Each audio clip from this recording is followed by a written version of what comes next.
नमस्कार साथियों। मैं महेश बिश्नोई आपका स्वागत करता हूं आपके अपने YouTube चैनल पर। आशा करता हूं कि आप सभी लोग स्वस्थ होंगे, खुशहाल होंगे और आपकी जो तैयारी है स्टेट दिसंबर 2024 के लिए वो बहुत अच्छी चल रही होगी साथियों।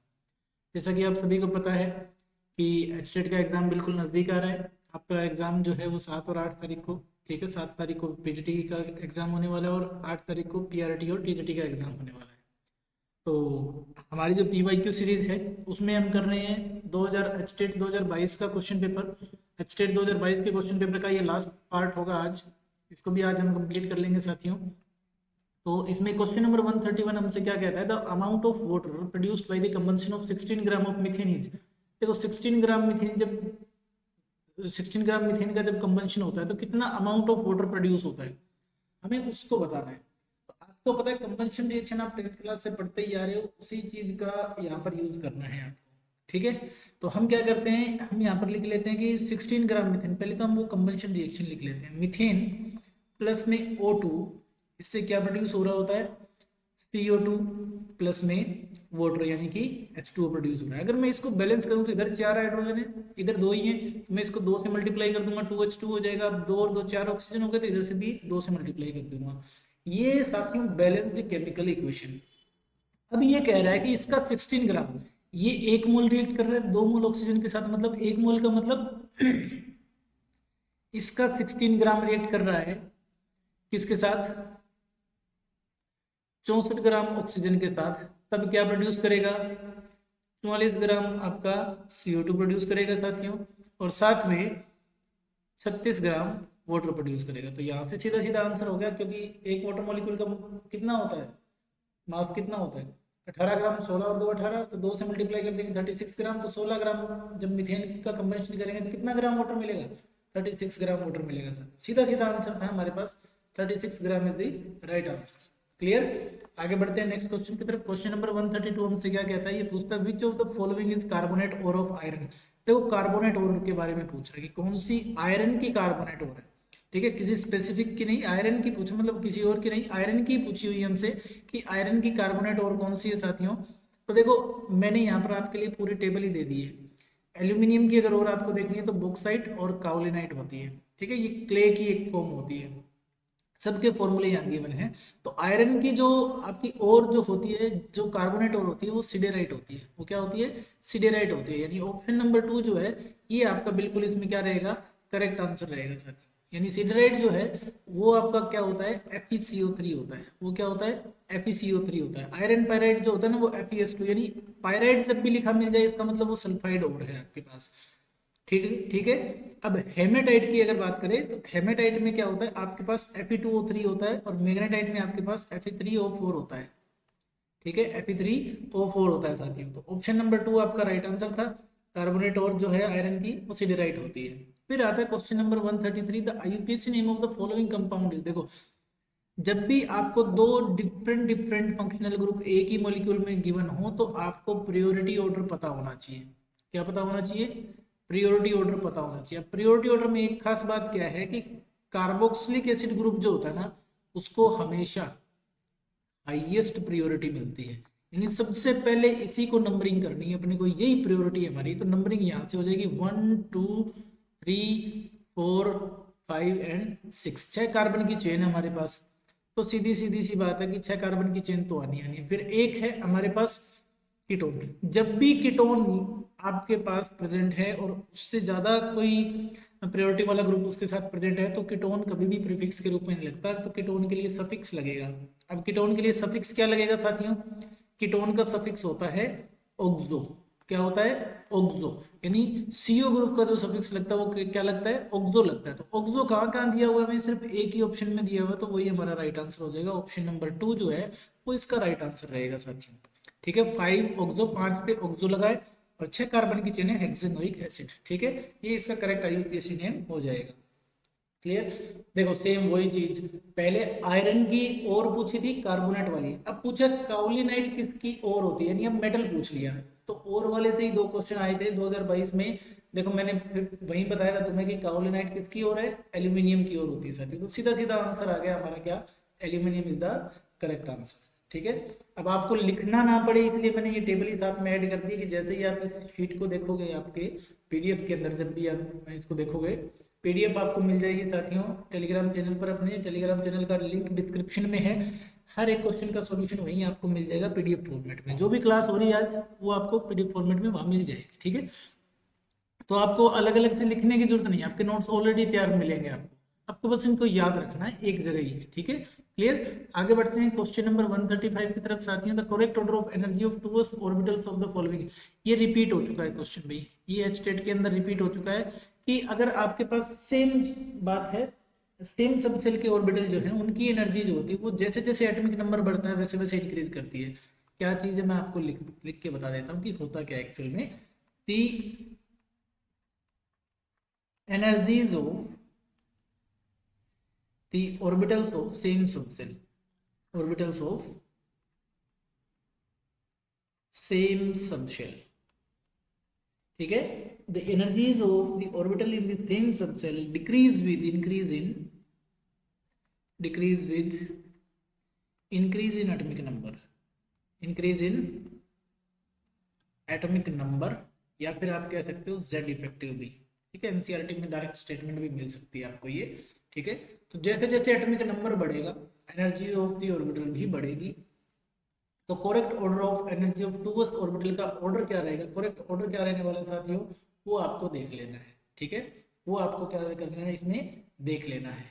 तो करेक्ट ऑर्डर आपका क्या रहने वाला है, जैसे जैसे तो इंक्रीज इन, तो एनर्जी जो होगी वो डिक्रीज करेगी with increase in atomic number. अब एटॉमिक नंबर फर्स्ट ग्रुप को कैसे डिक्रीज करता है, देखो इंक्रीज करता है, हेलेना करे रब से फरियाद, आपको इसको याद रखना है, ठीक है। हेलेना करे रब से फरियाद, अगर टॉप टू बॉटम जाओगे तो आपको पता है कि एटॉमिक नंबर इंक्रीज करेगा, ठीक है। अगर एटॉमिक नंबर इंक्रीज कर रहा है तो एनर्जी सेम सबसेल के ऑर्बिटल की क्या करेगी, डिक्रीज करेगी, ठीक है। तो इसका मतलब क्या है, जो हाइड्रोजन का टूएस ऑर्बिटल होगा उसकी एनर्जी सबसे ज्यादा होगी, फिर उसके बाद लिथियम, फिर उसके बाद सोडियम, फिर उसके बाद पोटेशियम, यानी पहला जो ऑप्शन आपका वही आपका क्या रहेगा साथियों, करेक्ट आंसर हो जाएगा। क्लियर। आगे बढ़ते हैं नेक्स्ट क्वेश्चन की तरफ। क्वेश्चन नंबर 136, इसमें ये पूछता है which of the following complex possesses sp3d2 hybridization. देखो भाई हमसे क्या पूछा हुआ साथियों, sp3d2 हाइब्रिडेशन पूछा हुआ है। sp3d2 हाइब्रिडेशन देखो, sp3d2 का मतलब है कोऑर्डिनेशन नंबर कितना है, 6 है। ये एक तो सीधी सी बात है। दूसरा एक होती है कोऑर्डिनेशन नंबर 6 के अंदर d2sp3 हाइब्रिडेशन। ये दो टाइप की हाइब्रिडेशन कोऑर्डिनेशन नंबर 6 में आती है। जब भी आपके पास sp3d2 हाइब्रिडेशन होती है तो उसको हम कहते हैं आउटर ऑर्बिटल कॉम्प्लेक्स। क्या कहते हैं, आउटर ऑर्बिटल कॉम्प्लेक्स कहते हैं साथियों। और जब भी आपके पास d2sp3 हाइब्रिडेशन होती है तो उसको हम इनर ऑर्बिटल कॉम्प्लेक्स कहते हैं। क्या कहते हैं, इनर ऑर्बिटल कॉम्प्लेक्स कहते हैं साथियों। क्लियर। सॉरी, जब आउटर ऑर्बिटल कॉम्प्लेक्स बनते हैं तब क्या होता है, आपके पास वीक फील्ड लिगेंड होते हैं। तब क्या होते हैं, वीक फील्ड लिगेंड होते हैं, वीक फील्ड लिगेंड्स होते हैं। तो उनकी वजह से क्या होता है, पेयरिंग नहीं होती। पेयरिंग नहीं होती तो आउटर ऑर्बिटल कॉम्प्लेक्स बनते हैं। और जब इनर ऑर्बिटल कॉम्प्लेक्स बनते हैं तो वहां पर स्ट्रॉन्ग फील्ड लिगेंड आते हैं। वहां पर क्या होते हैं, स्ट्रॉन्ग फील्ड लिगेंड्स होते हैं, पेयरिंग हो जाती है। स्ट्रॉन्ग फील्ड लिगेंड्स होते हैं साथियों, पेयरिंग हो जाती है।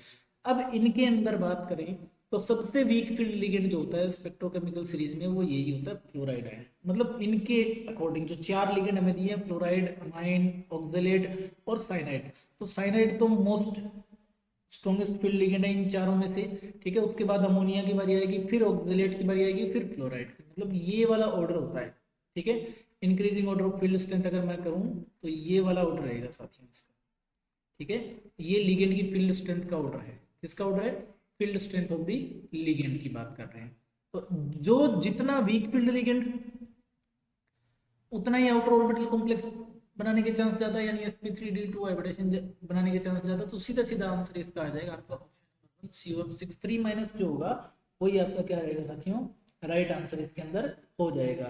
क्योंकि फ्लोराइड आयन क्या होता है, एक वीक फील्ड लिगेंड होता है। ये फील्ड स्ट्रेंथ की बात हम कर रहे हैं, फील्ड स्ट्रेंथ यहाँ पर, ठीक है। फ्लोराइड आयन एक वीक फील्ड लिगेंड होता है, इसलिए ऑप्शन नंबर 1 आपका क्या रहेगा, राइट आंसर रहेगा।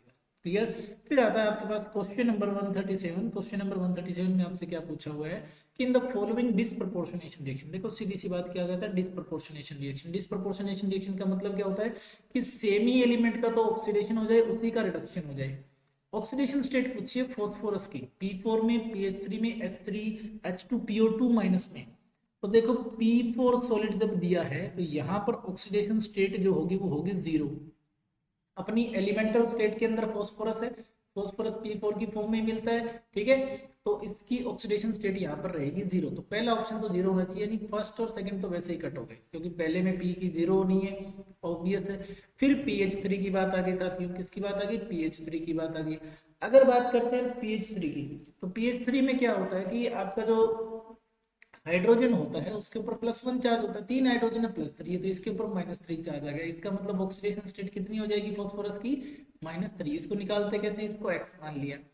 अब जब भी नॉन मेटल के साथ हाइड्रोजन जुड़ा हो तो उसके ऊपर +1 चार्ज होता है, 1 × में 3, 3 हाइड्रोजन जुड़े इक्वल टू में 0, क्योंकि पूरे के ऊपर कोई चार्ज नहीं है, तो x + में 3 इक्वल टू में 0, तो x इक्वल टू में कितना आ गया? -3 आ गया साथियों। यानी अब फॉस्फोरस PH3 में फॉस्फोरस पे कितनी आ जाएगी? -3। तो ऑप्शन नंबर 4 आपका क्या हो जाएगा?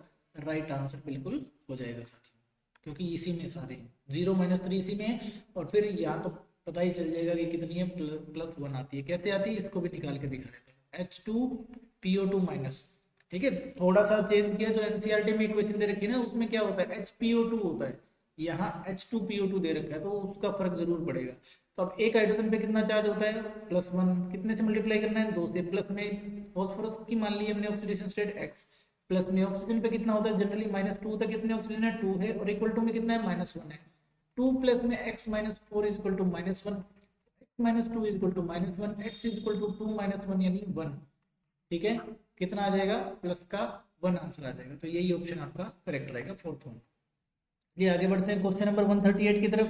क्वेश्चन नंबर 138 आपसे क्या कहता है साथियों? क्वेश्चन नंबर 138 में आपसे कहता है the element z is equal to 117 would be placed in which family of periodic table.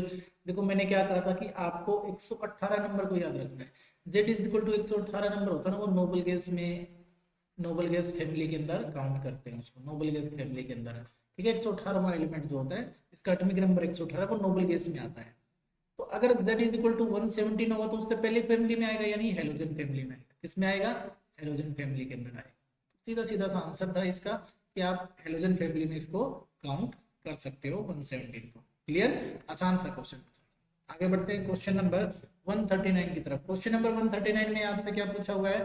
The oxidation state of each oxygen. देखो ध्यान से ध्यान से पढ़ना क्वेश्चन को। हर एक ऑक्सीजन एटम की, सिंगल ऑक्सीजन एटम की कितनी ऑक्सीडेशन स्टेट होगी? तो निकालने का तरीका वही है साथियों। इसके ऊपर कोई चार्ज नहीं है, मतलब इक्वल टू 0। पोटेशियम के ऊपर +1 चार्ज होता है, 1 लिख दिया। अब ऑक्सीजन कितने हैं? 2 हैं, ठीक है। ऑक्सीजन कितने हैं? 2 हैं, तो 2x लिख दिया क्योंकि हमें हर एक पे चाहिए। 2x इज इक्वल टू में क्या आ जाएगा? -1, x इज इक्वल टू क्या हो जाएगा? -1/2। तो यानी आंसर क्या आएगा हमारे पास? माइनस का हाफ होगी। हर ऑक्सीजन के ऊपर कितना चार्ज होगा भाई? माइनस का हाफ। तो वो ऑप्शन कहाँ है अपना? ऑप्शन नंबर 3 इसका राइट आंसर हो जाएगा साथियों। ऑप्शन नंबर 3 क्या हो जाएगा? राइट आंसर हो जाएगा। क्लियर? आगे बढ़ते हैं। Tris ethane 1,2 diamine cobalt 3 sulphate, ये कौन सा कॉम्प्लेक्स है? देखो सीधी सी बात है, जिसमें कोबाल्ट के ऊपर +3 ऑक्सीडेशन स्टेट आती है। यहाँ सल्फेट पे 2- चार्ज होता है, तो रिंग के ऊपर भी उतना ही चार्ज होगा जितना इस काउंटर आयन पे चार्ज होता है। तो यहाँ तो 2+ होगा, तो कोबाल्ट 2+ तो होगा ही नहीं, ये तो वहीं खत्म हो गया। यहाँ क्या है? सल्फेट आयन 2 है, 2 सल्फेट आयन का मतलब टोटल चार्ज कितना हो गया? -4। तो इधर कितना होना चाहिए? +4। +4 को 3 में डिवाइड कर दिया, तो ये तो बिल्कुल भी नहीं आएगा। इधर कितना है भाई? इधर देखो सल्फेट -4, इधर 2 में डिवाइड किया 2 आ जाएगा, 2 भी नहीं होना चाहिए। तो ऑप्शन नंबर लास्ट ही आपका बचता है, ऑप्शन नंबर 4, जिसके अंदर आपके पास क्या आ जाएगा? जो कोबाल्ट होगा वो +3 ऑक्सीडेशन स्टेट में होगा। इसका मतलब यही कंपाउंड इसका बिल्कुल सही फॉर्मूला है, क्योंकि सल्फेट पे देखो 3 सल्फेट है ना, 3 दूनी 6 चार्ज हो गया, -6, उतना ही चार्ज पॉजिटिव में इसके ऊपर होना चाहिए। 2 बार लिखा हुआ था, यानी 2 × 6 यानी +3 एक कोऑर्डिनेशन स्फीयर पे चार्ज आ जाता है। और इथेन 1,2 डाइअमाइन एक न्यूट्रल लिगेंड होता है, इसका मतलब उसके ऊपर कोई चार्ज नहीं। तो जो भी चार्ज है वो रिंग के ऊपर जितना चार्ज है वो किस वजह से? वो इसके ऊपर चार्ज है, कोबाल्ट 3+ इसी में होगा। तो यही आपका करेक्ट आंसर रहेगा। क्लियर? आगे बढ़ते हैं क्वेश्चन नंबर 141 पे। If the equilibrium constant of the reaction is given is Kc, then at the same temperature what will be the equilibrium constant for the reaction. देखो डबल कर दिए, number of moles क्या कर दिए? Double कर दिए। देखो मैंने एक चीज आपको बताई थी कि अगर मैं Kc और Kc डेज के बीच में रिलेशन लिखना चाहता हूँ, Kc इज इक्वल टू में 1 में Kc डेज होता है।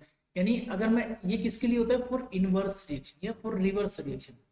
रिवर्स रिएक्शन के लिए तो ये वाला फॉर्मूला यूज करते हैं हम।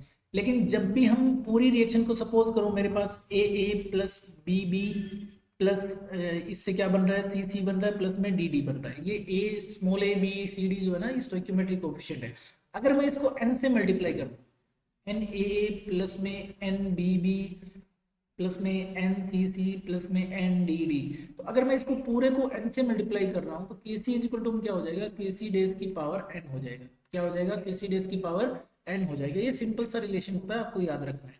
यहाँ एन की वैल्यू कितनी है, 2 से मल्टीप्लाई किया हुआ, देखो यहाँ 2 था तो 4 हो गया, यहाँ 1 था तो 2, यहाँ 1 था तो 2, इसका मतलब के सी की पावर क्या हो जाएगी, 2 हो जाएगी। तो ऑप्शन क्या हो जाएगा हमारा, थर्ड ऑप्शन करेक्ट आंसर हो जाएगा साथी। Third option is the correct answer. Clear, आगे बढ़ते हैं। For an ideal gas compressibility factor Z is equal to में क्या होता है, Z नियरली इक्वल टू क्या होता है, 1 होता है। किसके लिए, आइडियल गैस के लिए। किसके लिए, आइडियल गैस के लिए। क्लियर, तो ऑप्शन नंबर 2 आपका क्या हो जाएगा, राइट आंसर इसके अंदर हो जाएगी। तो बिल्कुल सिंपल सी बात है।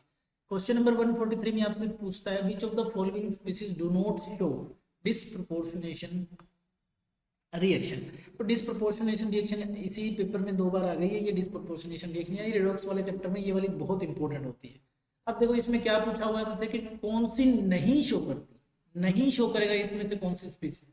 देखो डिस्प्रपोर्शनेशन रिएक्शन का मतलब क्या होता है कि same species gets oxidized and reduced, oxidized and reduced. Same ही स्पीसीज तो ऑक्सीडाइज हो जाएगी, सेम ही स्पीसीज रिड्यूस हो जाएगी। तो इसीलिए जिसमें ये होता हो वही आपकी क्या होगी, डिस्प्रोपोर्शनेशन रिएक्शन होगी। जिसमें दोनों काम नहीं होंगे वो डिस्प्रोपोर्शनेशन नहीं होगी। जैसे मैं एग्जांपल के लिए आपके लिए लिखता हूँ कि ClO4 माइनस जो होता है ना, अब यहाँ पर क्लोरीन की ऑक्सीडेशन स्टेट कितनी है मैं आपको काउंट करके बताता हूँ। X प्लस में ऑक्सीजन पे चार्ज होता है -2, कितने ऑक्सीजन है 4 है, पूरे मॉलिक्यूल पे चार्ज कितना -1, x minus 8 is equal to में -1 यानी x इज इक्वल टू में प्लस का 7, यानी क्लोरीन की ऑक्सीडेशन कितनी है +7 है।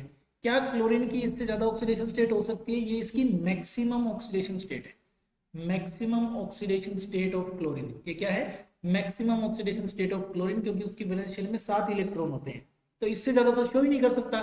इसका मतलब therefore its oxidation is not possible, its oxidation is not possible। अब ये इससे ज्यादा और पॉजिटिव ऑक्सीडेशन स्टेट कैसे शो कर देगा जबकि इसकी मैक्सिमम ऑक्सीडेशन स्टेट है। जब ऑक्सीडेशन पॉसिबल, ये सिर्फ रिडक्शन हो सकता है, इसका मतलब ये डिस्प्रोपोर्शनेशन रिएक्शन नहीं देगा साथियों, इसका मतलब ये डिस्प्रोपोर्शनेशन रिएक्शन नहीं देगा। क्लियर, आगे बढ़ते हैं नेक्स्ट क्वेश्चन की तरफ। Question number 144। अब क्वेश्चन नंबर 144 में क्या आपसे पूछता है, for the process to under adiabatic condition. देखो ध्यान से देखना क्या पूछ रहा है, ये कह रहा है कि एडियाबेटिक कंडीशन है, ठीक है। करेक्ट कंडीशन क्या होगी एडियाबेटिक कंडीशन के लिए, तो एडियाबेटिक का मतलब होता है कोई हीट ट्रांसफर नहीं, डेल्टा Q इक्वल टू में क्या 0।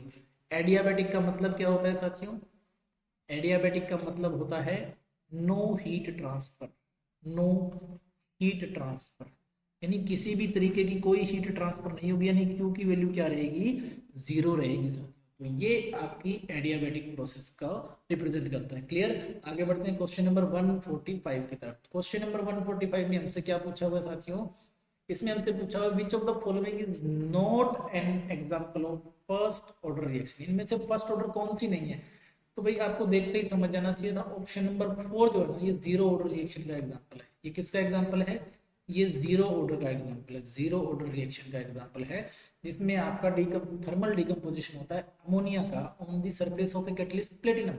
सेम ऐसे ही गोल्ड के सरफेस पे भी होता है, HI का डिकम्पोजिशन होता है गोल्ड के सरफेस पे, यानी कैटलिस्ट की प्रेजेंस में अगर डिकम्पोजिशन हो रहा है, थर्मल डिकम्पोजिशन हो रहा है, ठीक है, तो वो 0 ऑर्डर रिएक्शन में काउंट हो रहा है। तो ये वाली फर्स्ट ऑर्डर की नहीं है, बाकी सारी फर्स्ट ऑर्डर की है। देखो हाइड्रोजनेशन ऑफ एल्कीन, फिर जो रेडियो एक्टिव डिके है किसी भी टाइप का, ये सब क्या है, ये सब के सब फर्स्ट ऑर्डर की रिएक्शन है। ये सब क्या है, फर्स्ट ऑर्डर की रिएक्शन। डीकंपोजिशन ऑफ N2O5 भी क्या है, फर्स्ट ऑर्डर की रिएक्शन है। तो यही आपका सही आंसर था, करेक्ट ऑप्शन यही था। क्लियर, आगे बढ़ते हैं क्वेश्चन नंबर 146 की तरफ। क्वेश्चन नंबर 146 आपसे क्या कहता है साथियों, क्वेश्चन नंबर 146 में आपसे ये कहता है कि basicity of which of the following hydride is maximum. देखो ये बात वही है, देखो नाइट्रोजन का ग्रुप है तो NH3, ठीक है, आपके पास कौन कौन आते हैं इसके अंदर, NH3 आता है, फिर आपके पास इसके अंदर PH3 आता है, उसके बाद आपके पास इसके अंदर ASH3 आता है, ठीक है, आर्सेनिक हाइड्राइड आता है, फिर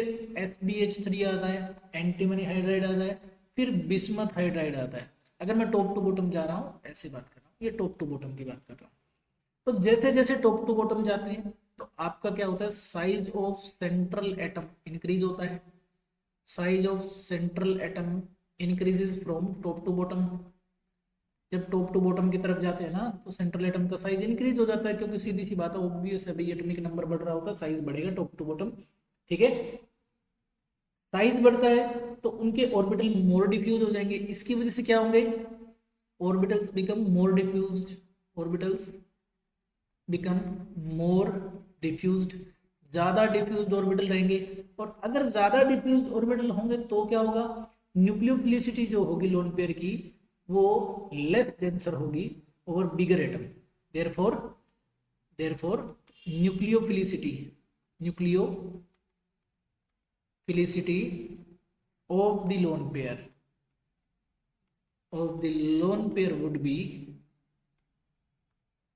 would be less denser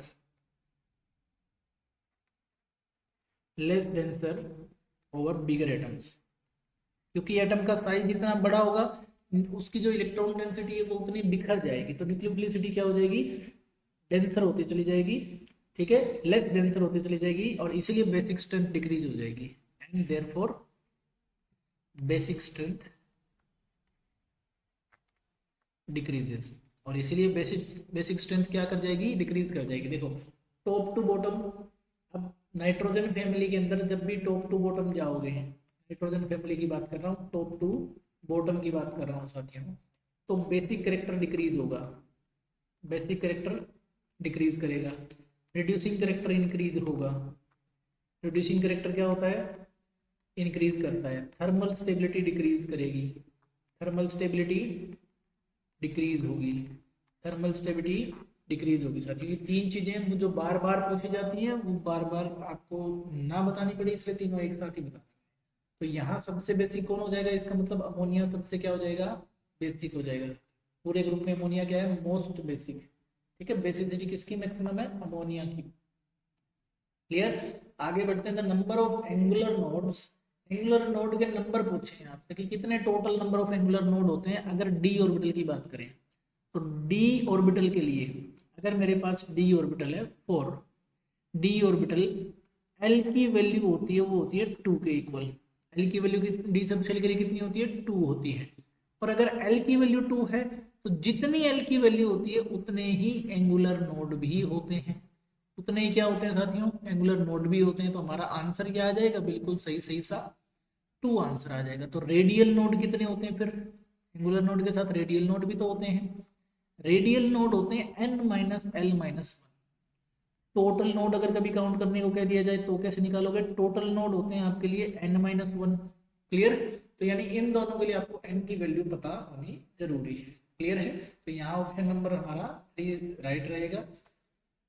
question number 148 में हमसे पूछता है which of the following complex does not show geometric isomerism. देखो भाई, ज्योमेट्रिक आइसोमेरिज्म की बात कर रहा है साथियों, किसकी बात कर रहा है, ज्योमेट्रिक आइसोमेरिज्म की बात कर रहा है। ज्योमेट्रिक आइसोमेरिज्म का मतलब है आपके पास सिस ट्रांस, यानी सिस और ट्रांसफॉर्म में क्या ये कन्वर्ट हो सकता है इनमें से। तो एक ही ऑप्शन आपको बार बार दिखाई देगा, वो होगा निकल टेट्रा कार्बोनाइल। क्या होगा, निकल टेट्रा कार्बोनाइल। देखो निकल के साथ चारों के चारों सीओ बिल्कुल सिमिलर बॉन्डिंग में शो होंगे, हर एक बॉन्ड की। क्यों, क्योंकि sp3 हाइब्रिडाइजेशन है। क्या है, sp3 हाइब्रिडाइजेशन है इसकी।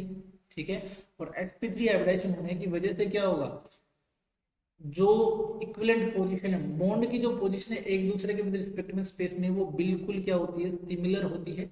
इसी वजह से ये कभी भी ज्योमेट्रिकल आइसोमेरिज्म शो नहीं करेंगे। यानी टेट्राहेड्रल जो होते हैं ना, टेट्राहेड्रल ज्योमेट्री वाले, इसकी ज्योमेट्री sp3 हाइब्रिडाइजेशन है, इसका मतलब टेट्राहेड्रल ज्योमेट्री होगी। ये कभी भी ज्योमेट्रिकल आइसोमेरिज्म शो नहीं करते हैं साथियों, ये ज्योमेट्रिकल आइसोमेरिज्म शो ही नहीं करते हैं, कभी नहीं करेंगे ज्योमेट्रिकल आइसोमेरिज्म शो। यानी यही अकेला टेट्राहेड्रल है तो यही ज्योमेट्रिकल आइसोमेरिज्म शो नहीं करेगा, बाकी सबके ज्योमेट्रिकल आइसोमेरिज्म शो हो। क्लियर, क्वेश्चन नंबर 149 देखो, अच्छा क्वेश्चन है, which of the following has highest magnetic moment. भाई हाईएस्ट मैग्नेटिक मूवमेंट किसकी है? देखो सीधी सी बात है, जब भी आप कोऑर्डिनेशन कॉम्प्लेक्स की बात करते हो आपको मैग्नेटिक मूवमेंट निकालनी होती है।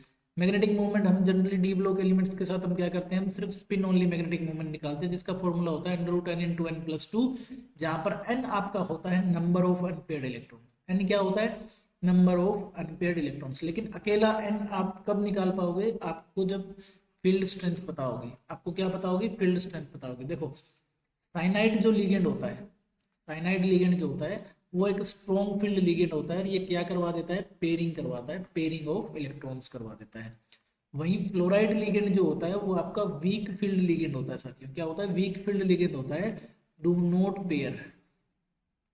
ठीक है, ये पेयर अप नहीं करता इलेक्ट्रॉन को, do not pair up electrons. तो ये इलेक्ट्रॉन को पेयरिंग नहीं करवाता है, सीधी सी बात है।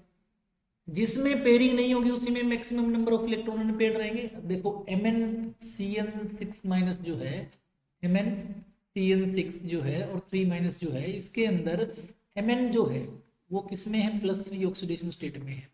अब मैग्नीज जो होता है ना उसका एटॉमिक नंबर कितना होता है? 25 होता है। अगर मैं इसकी outer electronic configuration valence shell में लिखना चाहूँ तो ये वैसे होती है 3d5 4s2 होती है। 25 है तो 3d5 4s2 होगी। लेकिन अगर वो मैग्नीज Mn3+ में होगा तो मेरे पास ये आ जाएगा 3d4। क्या हो जाएगा? D4। लेकिन D4 में भी क्या है? साइनाइड लिगेंड है। साइनाइड लिगेंड है तो पेयरिंग हो जाएगी। क्या हो जाएगी? पेयरिंग हो जाएगी। और पेयरिंग हो जाएगी तो नो अनपेयर्ड इलेक्ट्रॉन, कोई अनपेयर्ड इलेक्ट्रॉन नहीं साथ, कोई भी अनपेयर्ड इलेक्ट्रॉन नहीं होगा। सॉरी, हाँ अरे भाई ठीक है ठीक है, 3d4 है, 3d4 है, ऐसे 3d4 है तो 1 2 3 4 पेयरिंग करवा देंगे, ये इसके साथ ये इसके साथ, या फिर मैक्सिमम n = 2 ही बचेगा, वो लिगेंड के ऊपर बचता है क्योंकि हमें 6 बॉन्ड बनाने हैं।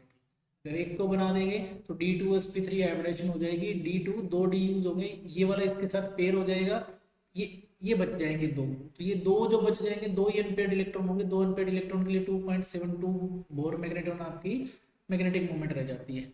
फिर बारी आती है Fe3 तो यहाँ पर Fe3+ में, Fe3+ का मतलब होता है 3D आपके पास 5 में वो रहेगा। Fe3+ किस में रहेगा? 3D5 में रहना चाहिए। 3D5 में रहता नहीं है, क्यों? क्योंकि स्ट्रॉन्ग फील्ड लिगेंड है भाई, स्ट्रॉन्ग फील्ड लिगेंड है। वैसे तो 3D5 में होना चाहिए था, लेकिन पेयरिंग हो जाएगी, पेयरिंग हो जाएगी तो क्या हो जाएगा? एक और एक, ये दो इधर चले जाएंगे, एक अनपेयर्ड इलेक्ट्रॉन n = 1 रह जाएगा, एक अनपेयर्ड इलेक्ट्रॉन रह जाएगा, तो इसमें भी नहीं होगी। क्लियर है? फिर आपके पास आती है साथियों क्या? FeF6 3-, क्या आता है? FeF6 3-, FeF6 3-। अब मैं इसकी अगर बात करें तो वीक फील्ड लिगेंड होता है आयरन, अभी भी Fe3+ में यानी 3D5 में होगा, कोई पेयरिंग नहीं। इसका मतलब n = 5, n = 5 है तो म्यू की वैल्यू क्या हो जाती है? √5 × में 5+2, इसकी वैल्यू आएगी 5.92 भी बोहर मैग्नेटॉन। फिर आपके पास COF6 3-, तो इसमें कोबाल्ट 3+ की फॉर्म में होगा। किसमें होगा? कोबाल्ट 3+ का मतलब 3D6, 3D6 है, F है, लेकिन वो पेयरिंग नहीं कर सकता, लेकिन 3D क्या है? 6 है। तो आपके पास अनपेयर्ड इलेक्ट्रॉन कितने बचेंगे? 4 अनपेयर्ड इलेक्ट्रॉन बचेंगे, यानी n की वैल्यू 4 होगी और म्यू की वैल्यू जो आएगी वो आएगी आपके लिए 4.90। तो सबसे ज्यादा वैल्यू किस में आ रही है? FeF6 3- में आ रही है, तो आपका यही वाला आंसर राइट होगा। सबसे ज्यादा मैग्नेटिक मूवमेंट की वैल्यू इसी के पास होगी, highest magnetic movement third option के पास होगी साथियों। क्लियर है?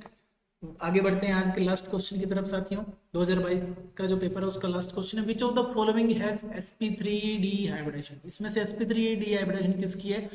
तो मैं आपको बताता हूँ। हाइब्रिडेशन निकालने के लिए मैंने एक फॉर्मूला बताया था आपको, हाइब्रिडेशन = 1/2 इंटू में जितने भी वैलेंस शेल के अंदर इलेक्ट्रॉन है, ठीक है, वैलेंस शेल इलेक्ट्रॉन, ठीक है, और प्लस में मोनोवेलेंट एटम, मोनोवेलेंट एटम कितने जुड़े हुए हैं सेंट्रल एटम के साथ, और प्लस में एनायनिक चार्ज, कितना एनायनिक चार्ज है, माइनस में कैटायनिक चार्ज, माइनस में कैटायनिक चार्ज जो है, और इसको फिर सोल्व कर लेना है।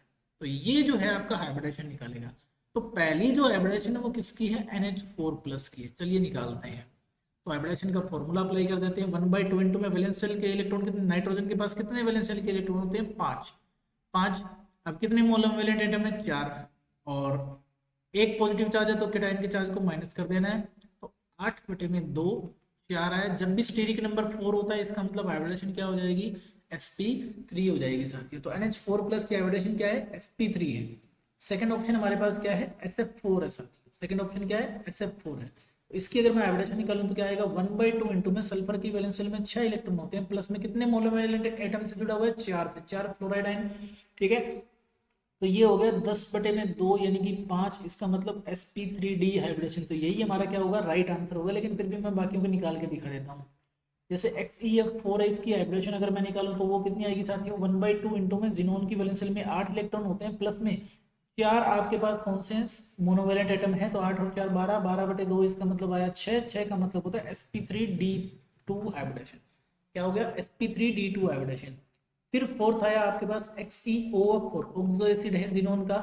ठीक है, चलो इसके बारे में बात करते हैं। इसकी हाइब्रिडेशन निकालते हैं, 1/2 इंटू में 8 प्लस में 4 is equal to 12/6 is equal to में 12/2 सॉरी इज इक्वल टू में 6, यानी ये भी sp3d2 हाइब्रिडेशन में रहेगा। ज्योमेट्री अलग अलग, सॉरी ज्योमेट्री सेम है, शेप अलग अलग रहेगी इनकी, क्योंकि लोन पेयर वगैरह आ जाते हैं। तो हमें जो आंसर चाहिए था sp3 हाइब्रिडेशन वाला, वो आएगा आपका SF4। वो क्या आएगा, SF4 आएगा साथियों, क्योंकि जो हमने इसकी हाइब्रिडेशन निकाली है वो यहाँ रहेगी। वो क्या है, वो यहाँ है। कहाँ है, ये रही इसके साथ। ठीक है, ये लो, ये हो गया हमारा। ठीक है, तो इसका मतलब राइट आंसर क्या है, SF4, जिसके पास sp3d हाइब्रिडेशन होती है साथियों। इसी के साथ साथियों आज की वीडियो यही खत्म होगी। सारे क्वेश्चन हमने 2022 तक के कर लिए हैं। 2016 से लेके 2022 तक के जितने भी पेपर मेरे पास थे, जितने भी पेपर मुझे मिले हैं, मैंने सारे आपको सोल्व करवा दिए, जिसमें से केमिस्ट्री का पोर्शन आपका बिल्कुल अच्छे से हो गया साथियों। क्लियर है, देखो मेरा मकसद यही है कि ज़्यादा से ज़्यादा जो साथी हैं वो स्टेट क्लियर करें, और जब आप एचटेट क्लियर कर लोगे तभी आप एलिजिबल हो जाओगे पीजीटी की पोस्ट के लिए। तो सीधी सी बात है, और एचटेट का लेवल अच्छा आता है बाकी एग्जाम्स के मुकाबले। मैंने ये देखा बाकी टेट के मुकाबले एचटेट का लेवल काफ़ी अच्छा होता है। तो जितना हो सके साइको जो आपके पास है उसको 30 में से अराउंड 25 तक आपको मार्क्स उसमें स्कोर करने हैं। सब्जेक्ट जो आपका उसको आपको 60 में से कम 40 तो स्कोर करने ही करने हैं। अगर इन दोनों में स्कोर अच्छा हो गया तो आपका जो एस्टेट है वो नियरली डियरली निकल ही जाएगा। मेन यही दो चीजें आपको रोकती है, अगर आपका सब्जेक्ट का पोर्शन वीक रह गया या फिर साइकोलॉजी आपकी कम रह गई, यही दो पोर्शन होते हैं जो आपके एस्टेट को क्लियर होने से रोकते हैं, क्योंकि बाकी सारे पोर्शन सबके लिए कॉमन है। ये जो पोर्शन अगर आपने अच्छे कर लिए तो ये बाकी एग्जाम में भी काम आते हैं, क्योंकि सब्जेक्ट का ही एग्जाम होना है, बीच में कहीं कहीं साइकोलॉजी आती है। जैसे आरपीएससी फर्स्ट ग्रेड है, फर्स्ट ग्रेड में क्या होता है कि साइकोलॉजी आती है पूरी 60 नंबर की। ठीक है, 30 क्वेश्चन आते हैं, दो दो नंबर का एक क्वेश्चन होता है। तो अगर यहाँ साइकोलॉजी अच्छी है तो वो 60 नंबर तो आपके पक्के हैं। कहने का मतलब यही है कि आपको ज्यादा से ज्यादा प्रैक्टिस करनी है, more and more practice, more and more practice आप कीजिए, क्वेश्चन प्रैक्टिस कीजिए। सीधी सी बात है, जितनी क्वेश्चन प्रैक्टिस करेंगे उतना ही आपका स्कोर अच्छा हो जाएगा। क्लियर, आप प्रीवियस ईयर क्वेश्चन पेपर ले लीजिए, मैंने सोल्व सारे करवा दिए हैं। अब आप बिना देखे उनको सोल्व करने की कोशिश कीजिए और फिर स्कोर देखिए कितना स्कोर आता है। हर बार एक क्वेश्चन पेपर सोल्व करने के बाद आपको इंप्रूवमेंट दिखेगी आपके स्कोर के अंदर। आप सारे ही पोर्शन के लिए कर सकते हैं, क्योंकि अभी आपके पास ज़्यादा दिन बचे नहीं है, लेकिन जितने बचे हैं उनमें आप सारे क्वेश्चन पेपर आराम से सोल्व कर सकते हैं। मैं यही चीज़ आपको सब्जेक्ट के लिए कह रहा हूँ, सेम चीज़ मैं आपको कह रहा हूँ कि आप साइकोलॉजी को भी ऐसे ही पढ़िएगा। जैसे कोई क्वेश्चन आ गया आपके पास, मान लो पियाजे का क्वेश्चन है, ठीक है, पियाजे का क्वेश्चन आ गया, तो आप उस क्वेश्चन को करने से पहले पियाजे की पूरी थ्योरी पढ़ डालो। ठीक है, पियाजे की पूरी थ्योरी पढ़ दो, फिर पियाजे के जितने भी क्वेश्चन है सारे पेपर में वो सारे लगाओ। जब ऐसे पढ़ोगे तो एक तो आपको सारा नहीं पढ़ना पड़ेगा, स्मार्ट अप्रोच हो जाएगी। दूसरा, आपके पास टाइम बचेगा और आप ज्यादा से ज्यादा टॉपिक कवर कर पाओगे। और तीसरी बात क्या होती है कि कुछ टॉपिक ऐसे होते हैं जो हर बार आते ही आते हैं, जैसे प्याजे हो गया, कोलबर्ग हो गया। ठीक है, प्याजे, कोलबर्ग, वाइगोत्स्की आ सकता है। ठीक है, वाइगोत्स्की आ सकता है। ये ऐसे टॉपिक होते हैं जो बिल्कुल आते ही आते हैं। इमोशनल इंटेलिजेंस आ जाती है, इमोशनल इंटेलिजेंस जो होता है, इंटेलिजेंस होती है, वो टॉपिक बहुत पूछा जाता है। आईक्यू पूछा जा सकता है आपसे। ठीक है, और जो सिद्धांत है बुद्धि के, ठीक है, इंटेलिजेंस के जो सिद्धांत है ठीक है, गार्डनर का सिद्धांत पूछा जा सकता है, गार्डनर का बहुबुद्धि का सिद्धांत है वो पूछा जा सकता है। ठीक है, तो बहुत सारी चीजें हैं जो आपको जब पेपर सोल्व करोगे ना तो अपने आप पता चल जाएंगे कि ये पार्ट ज्यादा इंपॉर्टेंट है, ये बार बार रिपीट हो रहा है। तो जो पार्ट रिपीट हो रहा है उसको छोड़ के जाना ही नहीं है। मैक्सिमम टाइम में आपको ये बता देता हूँ 60 क्वेश्चन आएंगे, 60 में से 30 क्वेश्चन आपको इन्हीं 5-6 साल के पेपर जो मैंने आपको करवाए हैं उन्हीं में से रिपीट मिल जाएंगे। ठीक है, 60 में से 30 क्वेश्चन रिपीट मिलने का मतलब ये होता है साथियों कि आप मैक्सिमम पोर्शन कर चुके हैं। तो उम्मीद करता हूँ कि आपकी तैयारी और अच्छी रहेगी। अगर आपको एक्सप्लेनेशन सही लग रहा है, मेरी स्ट्रेटेजी सही लग रही है, तो कृपया आप वीडियो को जितना हो सके उतना शेयर कर दीजिएगा, लाइक कर दीजिएगा और चैनल को सब्सक्राइब कर दीजिएगा साथियों। Thank you.